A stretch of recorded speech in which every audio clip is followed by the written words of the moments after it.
We are. Everyone, apologies for that. So we have been live since 8 a.m. chatting away. Just been brought to our attention that we weren't live on YouTube, so we were having this great conversation for the last 12 minutes, and no one heard us but ourselves. So it's officially now working. I've checked the stream myself as well. So welcome all to the AMA. Sorry if we rushed through the start. We're repeating ourselves, but just a quick overview. This is an AMA about the strategy. We have Scott here who loves answering questions. He's just a question answering machine. And David obviously is with me as always. I don't go anywhere without him. Otherwise I'm lost in life. So thank you again, David, for joining. You are very welcome. Excellent. And so we'll dive straight in. It's strategy related. Everyone just ensure you ask the questions revolving around this topic, the strategy, cross-chain, anything to do with that. Scott's going to answer those questions. What we'll do is me and David will quickly run through a whole list of questions we've got prepared and talk some nitty-gritty stuff. And then we will look through questions after that and fire them at Scott as well. So in light of already having a lot of this discussion moments earlier, let's kick off. Sorry, Scott. Welcome. So let's quickly get to the point we were at, so that it feels like it's new and exciting conversation again.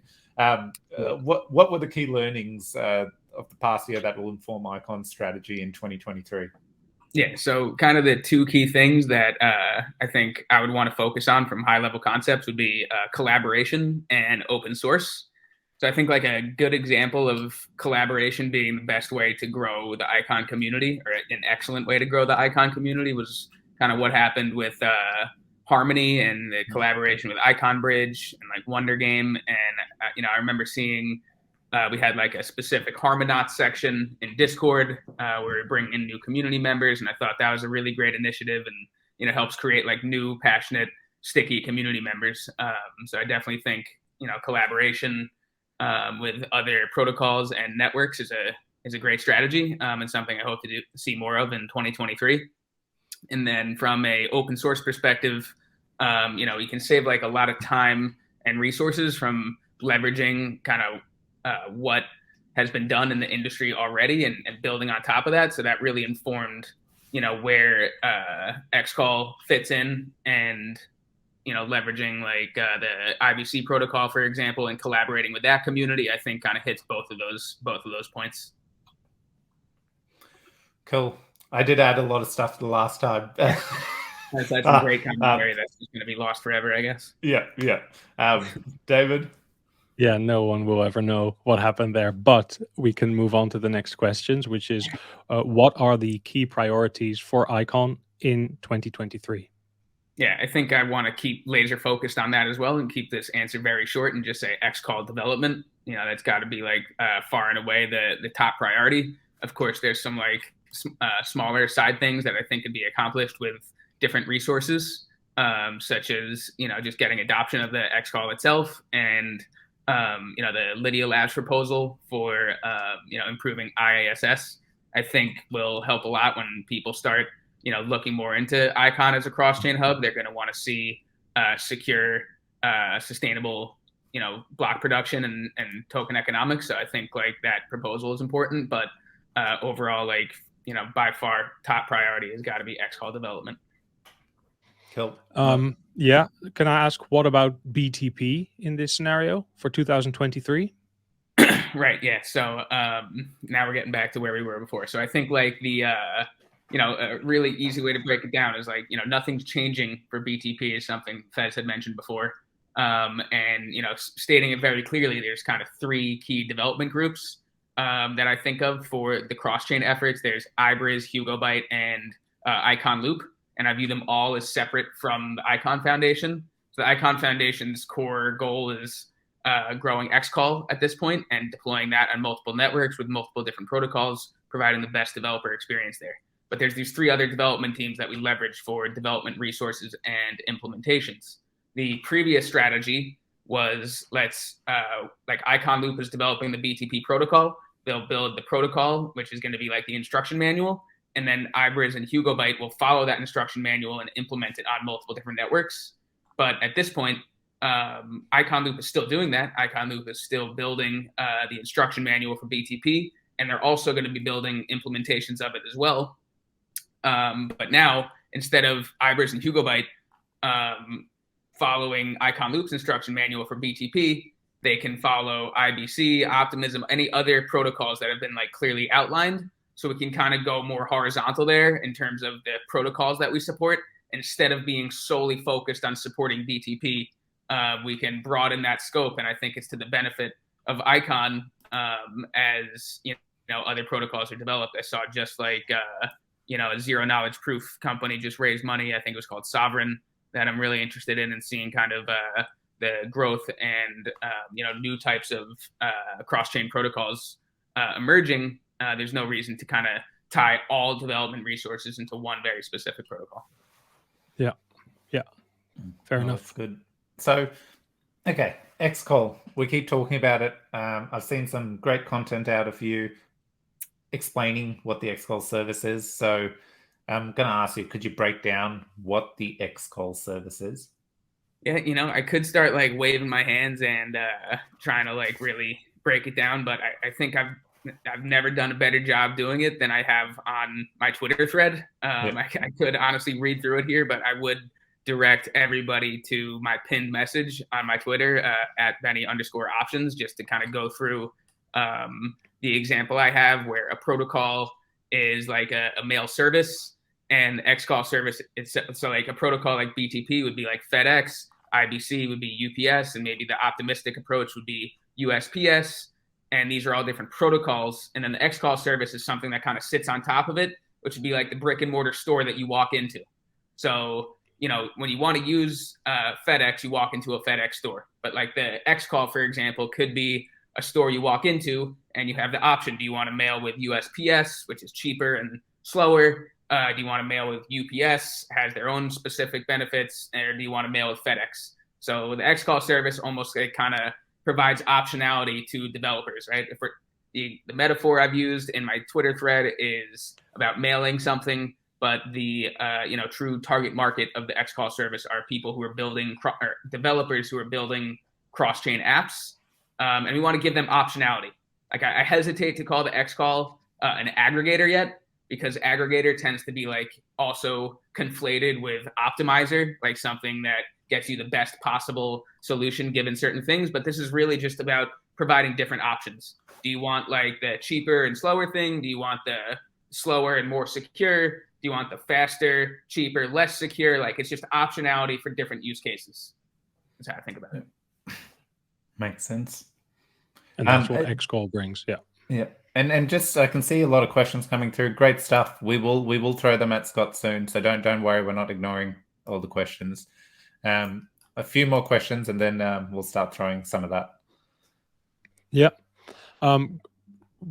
So that's xCall service. So the question is twofold. What are the interoperability solutions that xCall could be integrated with? And then what are the interoperability solutions that xCall will be integrated with? That's the question. Yeah, I mean, in terms of the could, it's like pretty much just about any open source protocol. That would be like IBC, optimistic protocol, zero knowledge proof protocols. Anything with a manual.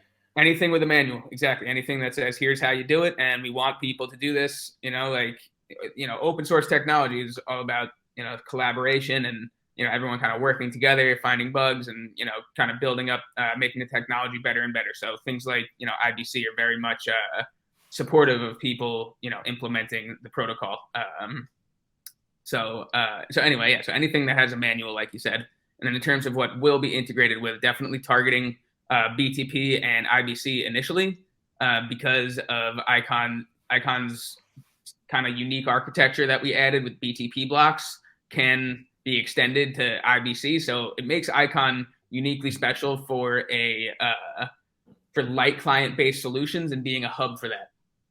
We can definitely implement like the optimistic approach as well, because that is much faster and much more scalable in terms of like implementation, because like the smart contracts are much simpler.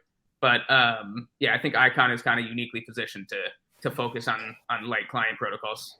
So this BTP blocks is basically a result of the research and development that happened post the BTP 1.0, where with the higher gas issues and stuff like that, and a lot of time was spent by Icon on research, and created the solution of BTP blocks, which was essentially just, instead of keeping the entire database of every chain it's connected to, it only keeps the BTP transactions of the chains on these BTP blocks.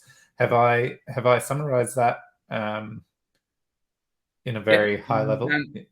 Sounds pretty much correct. I just want to confirm that when you say that we're storing like BTP blocks, the light client of that is going to be stored on other chains. Yes. So instead of when other chains deploy a light client of Icon, they do not need the entire Icon blockchain. They just need the blocks that have BTP or IBC transactions that are relevant to them. Okay, yeah. So all this work that has happened is proving to be excellent, because now some of the outputs from it is we can adopt other interoperability techs and use what we've developed to enable it. Yeah. Okay. That's fantastic. Cool. Okay. The next thing we had was, can you talk through some xCall use cases via various interoperable solutions? So what are some of the use cases you see happening? Yeah, I could rattle off like a bunch of different specific use cases, like cross-chain NFTs, cross-chain NFT marketplace, cross-chain governance, blah, blah, blah. Like pretty much everything that we do on Icon could be abstracted into some kind of cross-chain specific use case. But from like the highest level possible, the way I think about this is like, one thing that I find very cool is kind of separating the account layer from the database layer. All right, so your account would be like 0x123, like your address, and you interact with your account using like MetaMask or HANA Wallet or Kepler, depending on what ecosystem you're in. And the data of the app, like your balanced loans position, how much debt you have, like how much is in these various liquidity pools. All of that data is stored on Icon, but the account itself that's interacting with the database doesn't necessarily need to be on Icon. And that's where I think xCall comes in with some really cool use cases. So somebody on Binance Smart Chain, for example, could be updating an Icon database, like their loans position or the amount of collateral they've had deposited or anything that's going to be in a database on Icon. They could be updating that using a MetaMask wallet, using their 0x123 account on Binance Smart Chain, but interacting with databases on Icon or any other chain for that matter.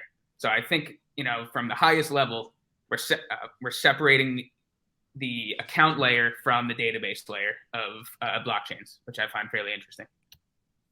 Cool. Yep. Hope that made sense. No, it does. It does. Yeah, I'm thinking of gaming. How we have a lot of games in the Icon ecosystem working to go cross-chain. This seems like a prime use case for that as well. Next question is me, Fez, isn't it? Yeah, fire away. And then after that, let's start throwing some of the community questions at Scott. There's some good ones. Sure. Yeah.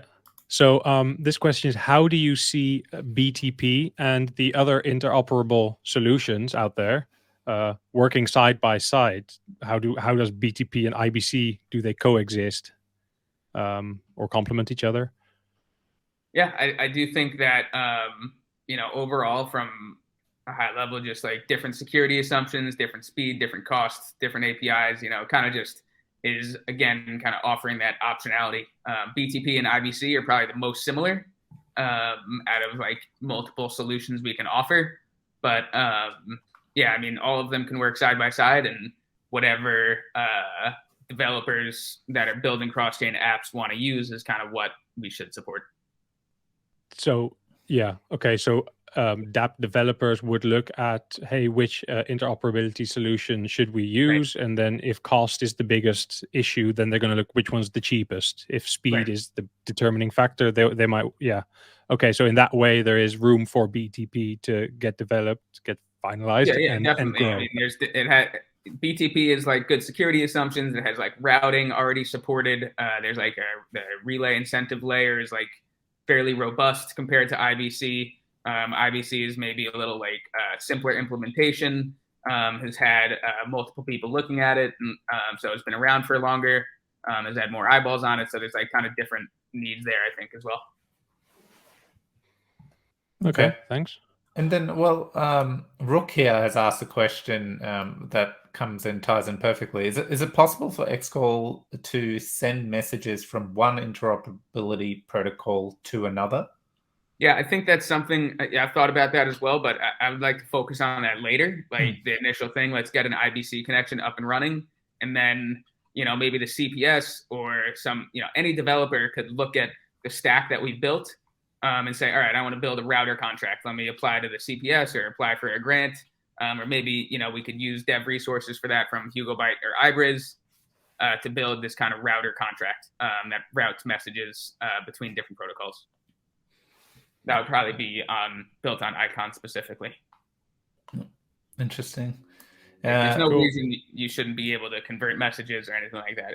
It's just like another layer of abstraction that would need to be done. Yeah.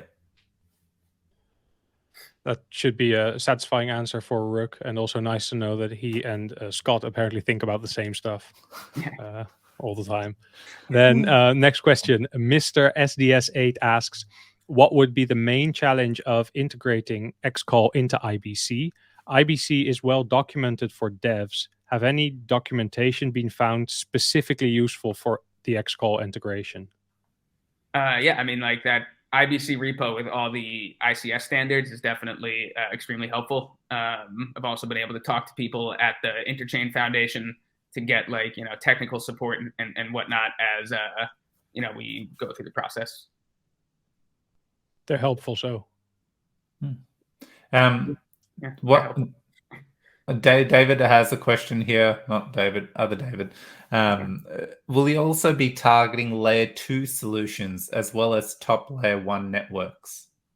Yeah, I guess from my personal perspective, I definitely think layer 2s are going to be an interesting narrative, but the finality assumptions, which are important for both IBC and BTP, like how does this layer 2 consider a block actually final, I think is fairly obscure right now and would require a lot of research. So I personally would be more in favor of like a wait and see to see like what the best solution layer 2s that come out are. Like there's Arbitrum and Optimism right now are kind of the top two, but is that going to change over the coming years? I don't want to spend let's say 12 months figuring out like the best way to implement an IBC client of Optimism just for that approach to be ruled not as good or some other competitor to arise that has a better solution. I kind of feel like that space is evolving too quickly, and it's something we should kind of be more observant of and not taking action this second, personally. It's a good take. I know when I'm listening to podcasts and I'm trying to get my head around, they're already talking layer 3, and I'm like, but I've just started using layer 2. They're not. Go next. Are they? Oh yeah, layer 3. It's all about layer 3. Layer 3, all the way up to layer 7. This is not. I cannot keep up. Okay. I've got a question here. Yes, go. Yeah. This is by N-Crypto asking, what is Icon's plan for making xCall a staple, not just in Icon, but for blockchain in general? And what is the enticement for surrounding networks or chains willing to collaborate? Yeah, I mean, I definitely think comes down to two things in my view: is the developer experience, which includes documentation, how easy it is to set up, like testing environments, as well as some level of incentive. So hopefully the Icon Interoperability Incentive Fund, or whatever that's being called these days, is something that can be utilized when these products are live on mainnets, and having the developer relations at the Icon Foundation put a lot of muscle into making this the best, easiest to follow solution out there with a ton of examples and good community support, I think is pretty important. Yeah, I like the idea of easy to follow examples, and that way anyone can implement and work with xCall essentially. Yeah, I mean, and then so documentation, that, those I think are kind of the core things, and then of course after those two are accomplished, having the having some collaboration with apps out there that are using it, which I think the Icon ecosystem has at least Craft and Balanced. I know that Craft and Balanced have a chat room where they're talking about how the best development standards for xCall, and Balanced devs have been looking at potential CPS proposal to create development standards, like this is how to handle a cross-chain token, this is how to handle a cross-chain address, like things like that. So having somebody using it out of the gate, I think we kind of have that already with Balanced and Craft, but hopefully other partners as well. Leveraging xCall will obviously be important. So I think this is a good one. And in the last AMA, me and David were on the other side, Scott, and I use this as an example because it stuck to me. This time with the IBC solution, we're looking at building it, but at the same time, as you said, like Balance specifically, I've heard you give examples. You want to at the same time have Balance adopting that solution, and essentially kind of like what Layer 0 did with Stargate, right? They exactly. Built the tech and they had a demo app that was usable, that people could actually utilize and see how well it worked, and it got a lot of adoption right off the bat thanks to the app. And this is something, your goal is to mimic this with Balanced as well, isn't it? It is, yeah. That's definitely the goal. I think Layer 0 and Stargate are essentially like the same team members. I could be wrong about that, so that made it a little bit easier. But I don't want to put the cart ahead of the horse too much. Yeah. Where Balanced is like spending a ton of time and resources, and then maybe it's finished before the xCall and vice versa. But some kind of closely tied launch, or at least testnet launch, I think is definitely a goal. And I think this is a great point. Context. So everyone listening, and yes, Ben, you have been cracking me up, and I've been losing focus. I lost the question David asked last. But for context, everyone, like the foundation's released a strategy, and you've heard us talk that the teams are in planning stages, especially with the IBC. That the plan there is to be extremely transparent with its entire development cycle, and even as it gets closer to release. So this is not something that's going to happen in 2 weeks, and 1 month from now, everyone's like, "Where's this? You talked about it." No, it's not like that. It's more, this is a plan moving forward. The teams are in the background planning and mapping out so that we can release a list of milestones for transparency for the community to follow. And these things take time, but the key differentiator here is, unlike BTP, where Scott said, they were Icon Loop is built, it's a homegrown solution. It's being built from ground up, and involves a lot of testing, a lot of going back and forth until it's fully functional, and then writing a manual so that anyone can utilize it. IBC isn't that way because those manuals have been created, and these are from past chats with Scott, so I'm kind of mashing it all together. But this is what resonated with me. These manuals have been created, so the teams, that part of the planning at the moment is they're looking through these manuals to see what they need to build, what component from BTP blocks perspective that you heard Scott talk about can be adopted in the solution, and integrate the xCall feature, which is defined and a manual created in the BTP repo that you can check, IIP 52. That's right, yeah. Yeah. So a bit of context there, and I'll stop now. What else? I was going to go. Any more questions? I've got one here. Yes. This one is a bit. This is about BTP as a protocol. Jabba asks, can BTP really scale? Can, let's say, in the future, have 100 networks connected and the whole system won't crash? That depends more on how many networks we can support with BTP blocks, which I think the initial cut at BTP blocks could support maybe 30 networks for BTP specifically. But more research into the algorithm, I was told, could scale higher if we wanted to spend the time on that. Okay, so when we connect network 28, should we start looking at that? Yeah, perhaps, yeah. Will there be that many? Maybe we'll have, that'll be when we're connecting to L4s, L5s, and L6. Oh, the future. Okay, I'm just seeing. So now, Van, when we posted this, the strategy announcement, I know you answered this, Scott, but I feel like I promised him we'd ask at the AMA, and so I want to go through some of the questions he's asked. Actually, David, I'll do it. So one of the things he calls out is the xCall code itself is straightforward, but integrating any targeted interoperability protocol, IBC, optimism, zero-knowledge proof, to Icon every time needs research, dev resources, time, etc. in a very fast-changing environment, isn't it risky? Can xCall devs keep up the pace with that approach? Yeah, so I think like that's kind of why we're starting with IBC, because it has like I do think we should take what would be risky is starting to integrate with L2s and in L3 right now or something like that. That isn't as proven, doesn't have as many, isn't as proven and could be displaced sooner rather than later. So, going with something that has been around for a while, or at least like has some level of adoption, I think is a safer strategy. But, every once in a while, maybe it'll make sense to take a risk. I could see like, zero knowledge proofs catching on pretty quickly. Okay. David, do you want to throw the second question? Oh, the second question. I'm on question 9 or 12, Fez. I have one. Budweiser asks, hey all, and I think you might have answered this, Scott, but we'll go. Hey all, so how do you guys see BTP impacting Icon's DeFi protocols? Yes, I'm just going to go ahead and answer that from xCall perspective instead of BTP specifically. But yeah, I mean, in terms of balanced, I think of it as like being able to onboard new communities and get into new communities in a more like a safer approach. So if you look at other DeFi protocols that have gone multi-chain, they essentially redeploy the entire app on every chain they deploy to. And what that does is if there's a bug on one of them, that means there's a bug on all of them that needs to be fixed. That's like a lot of maintenance and also somewhat dangerous.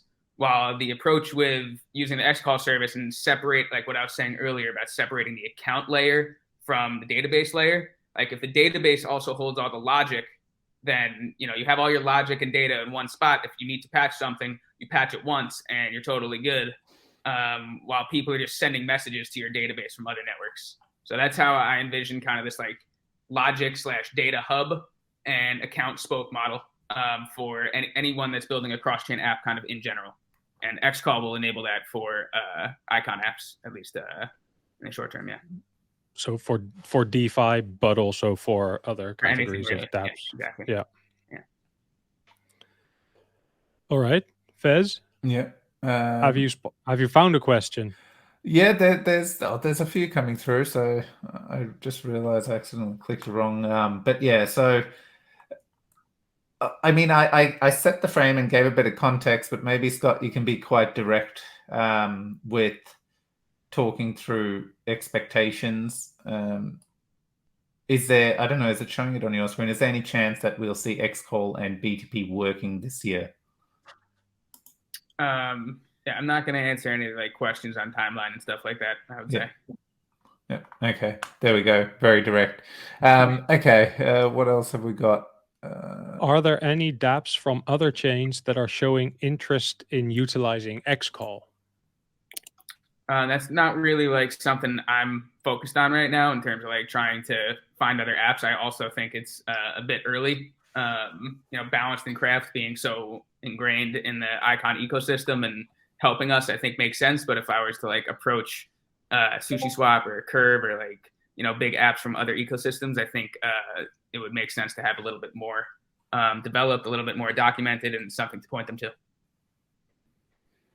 Yeah, that makes sense. Here we go. We actually got one here. I was just curious about with BTP and xCall data transfers will be the main thing. Can oracles use this tech for choosing Icon as their home? Would this give them an advantage? Yeah, I definitely like Oracle technology as a solution. In fact, there was I forget like which protocol was using it. I know there was one of like Icon's competitors like in the cross-chain space, like the top use case of their cross-chain messaging was Oracle queries between different networks. So whether Icon is their home or just one of our connected chains, I don't really think makes a difference. The point being is that like we can like apps on Icon can query Oracle data from other networks. If we have a connection with Ethereum, we can query Chainlink Oracle's cross-chain using xCall, for example. and deliver that information anywhere. So I definitely think oracles are an excellent use case and something that would be in the cards for Balanced as well, in terms of accessing multiple data feeds. Cool. Here's another one. Could we see Icon ecosystem projects build out into app chains using Icon SDK? Could do that, yeah. That's something Balanced could do, and something I've thought about. I personally wouldn't want to like manage and find like validators and all that kind of stuff. Like it's just like a lot more outside of your core competency. Not a huge, I've been thinking a lot about app chains, but whether or not I think app chains are the future or kind of more industry specific chains like a DeFi chain, a gaming chain, like stuff like that, I can see being feasible. But yeah, I mean, we'll see kind of what happens with app chains versus, more genre chains, if you will. I think kind of just got to wait and see there if it's a good approach. But is it possible? Absolutely.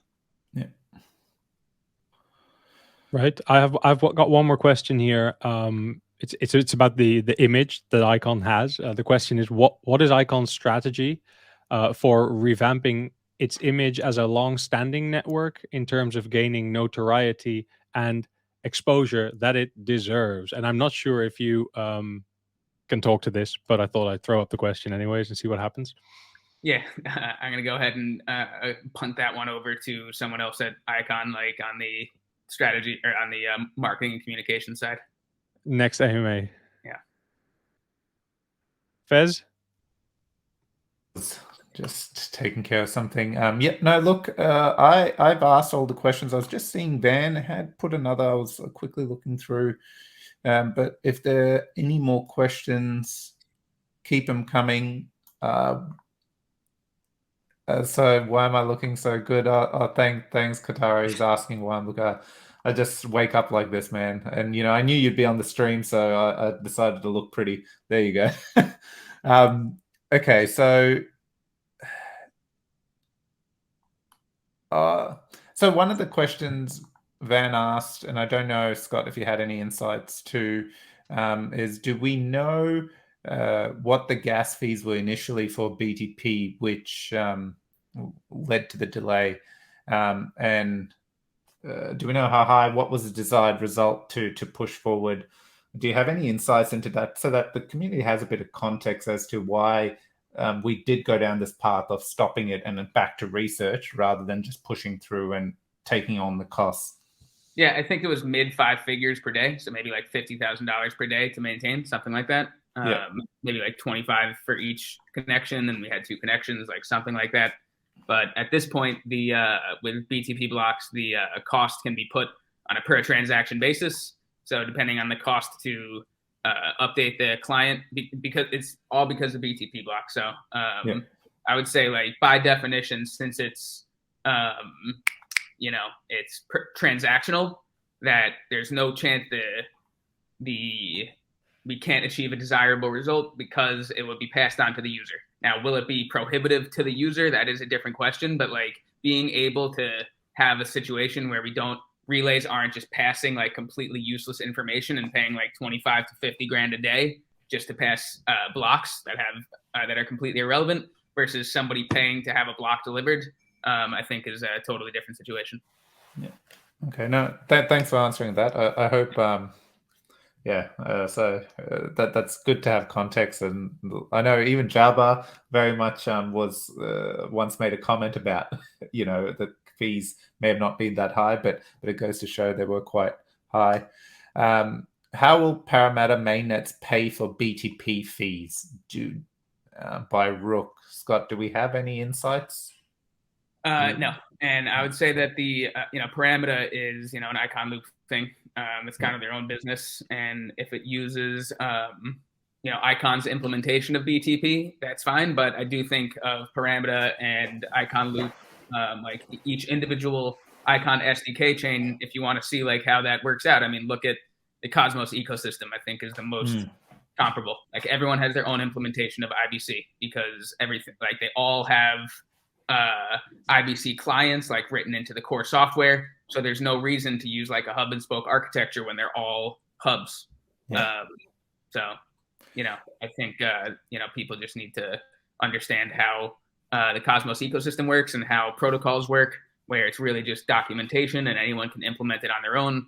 And the more people implementing it, the better the technology gets, because all bugs are ironed out and everyone's working together. It's not about charging everyone fees for access to your GitHub repo. Yeah, and I think this is a really good point, and wanted to quickly close off on, because I had a hard time mentally getting myself aligned with this, but then IBC kept getting referenced so much that I actually did some research. But as you said, people can just spin up their own chains based on the IBC SDK, and necessarily they're spinning up a chain that has nothing to do with them wanting to connect to the greater Cosmos ecosystem or anything like that. They just have the SDK there. They can spin up the chain and use it for whatever they need to. And that's not a bad thing, because over time, the more people that do that, as you said, when they start building on top of it and open source it, it creates a lot more. It's a lot more code coverage. It's a lot more eyeballs. I mean, if I could just share my screen briefly to show people when anyone says IBC, what are they even referring to? It's just kind of, for me as someone who didn't have formal software training, it really helped me understand, to just see, when someone says IBC, what is it? It's literally this. I mean, it's interchain standard 2, client semantics. You click it. I mean, you can't charge someone, and you shouldn't, and it would be ridiculous to charge someone a fee to read this synopsis, motivation, and all of these definitions. I mean, this is IBC right here, and BTP has the same stuff. Now, when you talk about a specific version of IBC that somebody built, here's IBC Go. So this is all of those standards written in the Go language, which again can be used by any blockchain written in Go. So anyone can use this code, and Tendermint and such is not going to charge Atom tokens for access to this repo to read this roadmap and releases. They put out the IBC Go chain, and then every Cosmos or IBC Go code, and then every Cosmos SDK chain can use IBC Go, and it makes it a much more cohesive ecosystem, which is generally beneficial. It's not about charging fees to read these documentation and leverage this code. So I hope that helped anyone who is confused about what is IBC, and how this all works. And BTP is kind of in the same situation there. Yep. No, that's great. That's fantastic. And I think to re-clarify as well, Jabba's asked, Parramatta and BTP implementations is different, but xCall is the same in all integrations, right? So let's just clear that up, because... Yeah, I mean, I'm going to go ahead and share a screen again to really hammer the point home. What is xCall is also very similar to what I just showed for Cosmos IBC. Let's go to the Icon project GitHub. Let's go to IIPs. All right, these are icon-based standards. And let's look at IIP 52. Now, did I just get charged ICX for looking at this GitHub repo? Of course not. That would be insane. But Icon will deploy this code themselves. And if other people want to use our deployment, our version of the program, because we've managed it and we're familiar with it, then of course there'll be some kind of fee for it, as was described in the sheet. But Icon Loop is obviously very experienced with this. Icon SDK is obvious, this can be deployed to Icon SDK very easily. So some people may want to use their own versions that they manage. And obviously they're not going to pay fees to Icon for that. So this is just a GitHub repo, and this is how to create an xCall right here. This is, so I hope that keeps this clear. Yeah, no, that helps. So then follow up to that, Scott, we've zoned in on, essentially it's all there. Anyone can spin it up, create it, do their own thing with it. But we as Icon, we're doing our thing. And as you just touched on, so what makes it then appealing once we have our first 2 integrations underway with xCall using IBC, etc.? What makes us more appealing than someone, going, if they're in the market and they're like, okay, how can I utilize an existing solution because I want to send a message, send messages from my dApp. Because people have other priorities. There's not infinite money and not infinite developer resources. Do you want to spend, if I'm building a social media app do I want to hire like a core technical cross-chain messaging expert just to build out my own version of it when there's like an open source maintained version by experts that I can pay like 2 cents per transaction? I think that's a pretty easy choice. Like people like to stick in their core competencies. If I fundraise to build a social media app, I'm not using 20% of my fundraise to hire core blockchain experts and build my own blockchain or build my own cross-chain messaging service. Yeah, no, that makes sense. Cool.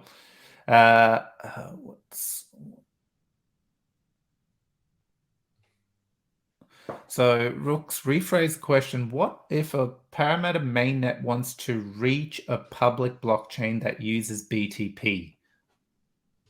Yeah, I mean, like they could build and maintain their own implementation of that, or they could take our route as well. Yeah. That's kind of what it comes down to. I think this, like I'm going to use a terrible thing I was just saying. Sorry? It's like the exact same thing I was just saying. If they're building their own blockchain, like maybe they want to focus on whatever their specific purpose was of using that parameter chain. Like they're not cross-chain experts. They just have, they're using some SDK and maybe they want to just leverage someone else's work. I do have a bad chain to call out, but it will help answer this, and this is how it sat with me. Is I'll take Terra for example. We know everything that happened, but Terra was based on IBC, and they utilized private bridges at the start, but they actually weren't connected to the greater IBC ecosystem. It was only very much later on, because they were built on the IBC SDK, that they then enabled. And instead of doing their own thing, they actually then tapped into the IBC network that connected them to Osmos, et cetera, et cetera. And so, Rook, to your question, like people can do what they want with the SDK, but the fact that it's built with the based on GoLoop, etc. In the future, if they wanted to opt into BTP and utilize something that's being built, they can, because they're on the same stack and it's much easier for them to do. Or they could still create their own private, etc. connection because and use the same BTP protocol, xCall, because it's all open source and they can create their own. So it's really up to the team in that regard, but just helping put a bit of context there. And this is for anyone, for any chain. It's not, like layer zero tech as well. If it's open source, it can literally, so a random team could look at it and create their own layer 101. And start running with it. So it's just to ensure that the community understands that aspect. Definitely want to hammer it home. I mean, like, this is an absolutely industry-wide principle. Like, look at EVM compatibility. Like, is Vitalik charging someone a fee to look at the EVM and access the Ethereum GitHub repo? Of course not. It's open source. Everyone can look at and fork the EVM. And would anyone here argue that Ethereum benefited from the massive proliferation of Solidity as the dominant smart contract language? Like, obviously that's beneficial to Ethereum, but no, there was not market buys of ETH every time somebody writes a line of Solidity code. Yeah. Okay. We went on a little bit of a thing, but a really good insights. And should we do a final call? David, do you have anything? It's late for David. You can see sleep in his eyes. I fear he may be sleeping. No, he's laughing. Okay, good. Not at all. No. I was just thinking we've answered a lot of questions, and a lot of questions coming in have been answered, or have, that they would cover a small part of something that has already been answered in a greater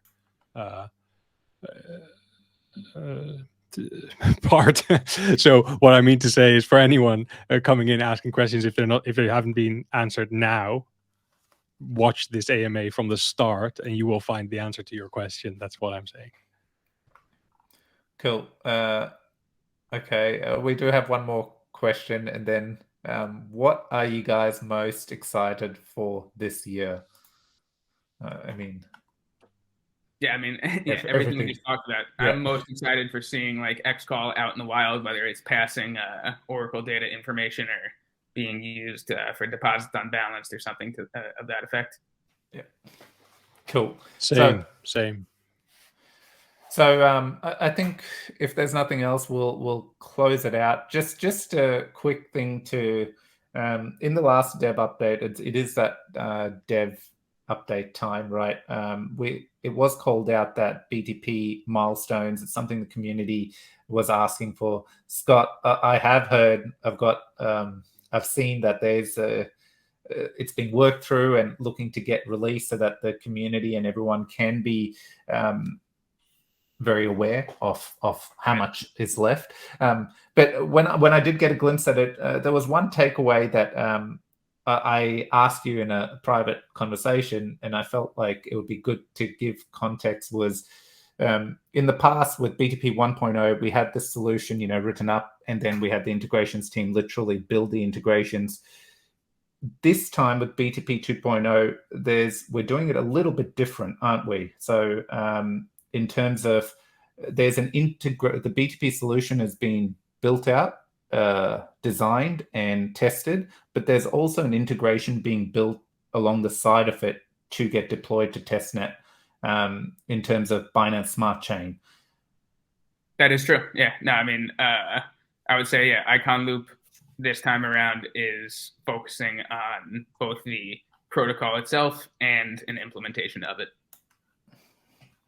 Okay. Which has, it has its pros and cons, because you're kind of like writing the manual as you're developing and learning things as you're going.